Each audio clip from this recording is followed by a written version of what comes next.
พกดีเลยอาหารแซ่บดีอาหารแซ่บนะอาจารย์กับลิ้นตัวเองนี่อาหารแซ่บไปมาก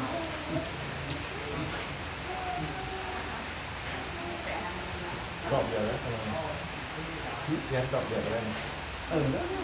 ถ้าเราเล่นไปเนาะก็ถ้าไปเทียนแล้วหูถ้าน้อยบุ้งอะไรต้องให้น้องนุ่งผ้าเห็นโอ้ยก็หูห้ามเลยครับเริ่มอันนี้เนี่ยมันยกเทียนตั้งในบทการเนี่ยตั้งแต่กระตับนะเอาเลิกมาลำหลังมาจับนี่โยมเอาไว้เอามือโยมเอาหัวลำหลังนะโมตัสสะภะคะวะโตอะระหะโตสัมมาสัมพุทธัสสะนะโมตัสสะภะคะวะโตอะระหะโตสัมมาสัมพุทธัสสะนะโมตัสสะภะคะวะโตอะระหะโตสัมมาสัมพุทธัสสะสุทินังวัตเมธานังทานเมปาริสุทธังอาสวะทัญญาวะหังนิพพานะสังฆตังโหตุทุติยัมปีตาติยัมปีสุทินังวัตเมธานังทานเมปาริสุทธังอาสวะทัญญาวะหังนิพพานะสังฆตังโหตุอนาคติกาลีวัตถุทานที่พวกขน้อยให้ดีแล้วก็จงเป็นวัตถุทานอันบริสุทธิ์เต็มความสิ้นไปแห่งอาสวะกิเลสดันดองสันดานและพอจงถึง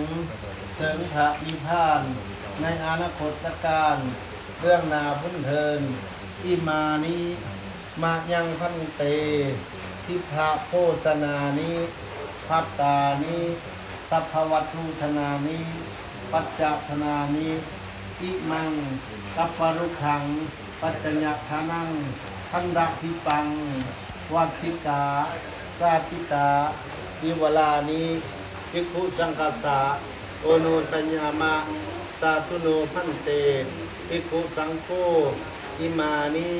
ทิพะโฆษนานิพัตตานิสัพพวัตถุธนานิปัจจธนานิอิมัง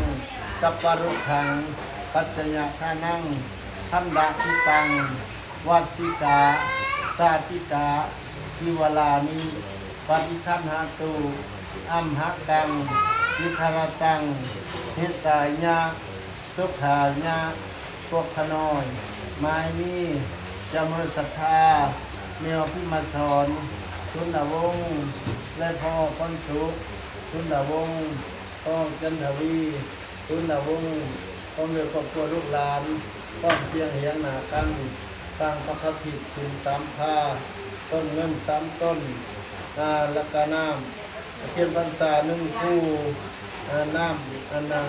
5 แพ็คบ่น้ำ5 แพ็คบ่น้ำ5 แพ็คและก็อันนั้นฟ้าน้ำฝน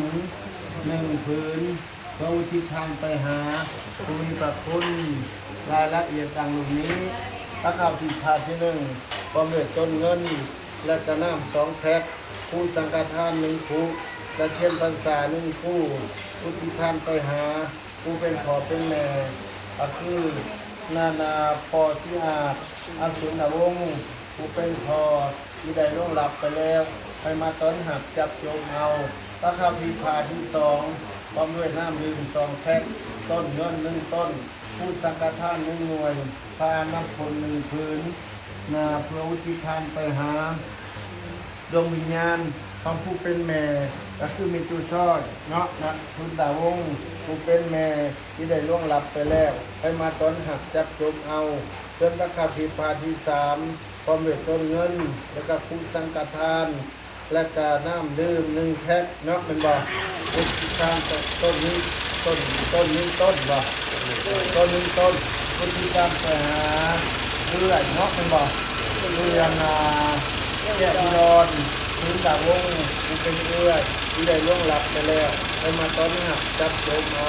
ของทาน เรียนพวกขน้อยผู้เป็นลูกเป็นหลานและผู้เป็นน้องเป็นนุ่ง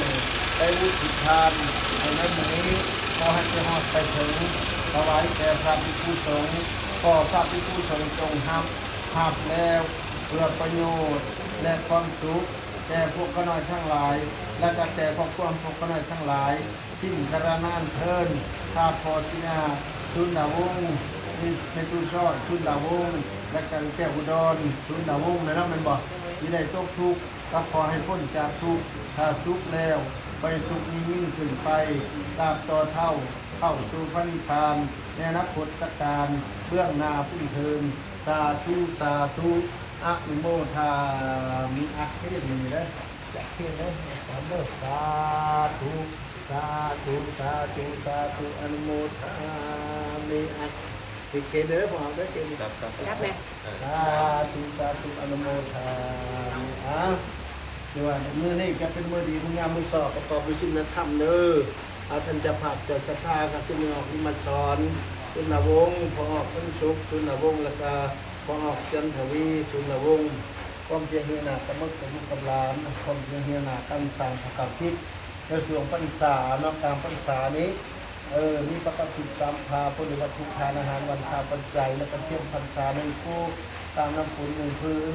ต้นเงินหนึ่งต้นประกันนิพพานแล้วก็อุจจาระท่านหนึ่งหน่วยในน้ำซองแพ็คในอุทิศทานไปหาดวงวิญญาณของตัวสิอาดเนาะมันบอกสุนดาวงศ์ผู้เป็นพ่อที่ได้ล่วงหลับไปแล้วก็มาต้นหักจับโจมเอาส่วนประกาศพิพาทที่สองเนี่ยกับพร้อมด้วยวัตถุทานในน้ำดื่มซองแพ็คต้นเงินหนึ่งต้นและอุจจาระท่านหนึ่งคู่และก็ตามน้ำฝนหนึ่งพื้นเขียนภาษาอีกนะครับอุทิศทานไปหามุทิทอดเนาะมันบอกผู้เป็นแม่นะส่วนกันมาส่วนกันมาต้นหักจับโจมเอาเด้อส่วนประกาศพิพาทที่สามนี้ต้นเงินอีกเนาะมันบอกมีสังฆทานราคาเทียมเป็นสุบมีเนาะเป็นบอกอุทิศทานไปหาผู้เป็นผู้เจ้าอุดรสุนทรวงศ์ขอให้มาต้นหักจับโจมเอาเด้อทั้งสามสมาหาประเดชของความเป็นความพิจารณาประสงค์นำส่งให้เราเติมท้ายได้ครับไปแล้วก็ขอให้ขอบคุณความพอเราดีแห้งสั่งลูกขึ้นทำเราก็เลยเรียนวิเศษวิสัยอาการเงินอะไรนี้โดยไม่ได้ต้องรู้นักสุขภาพละสังคีเลย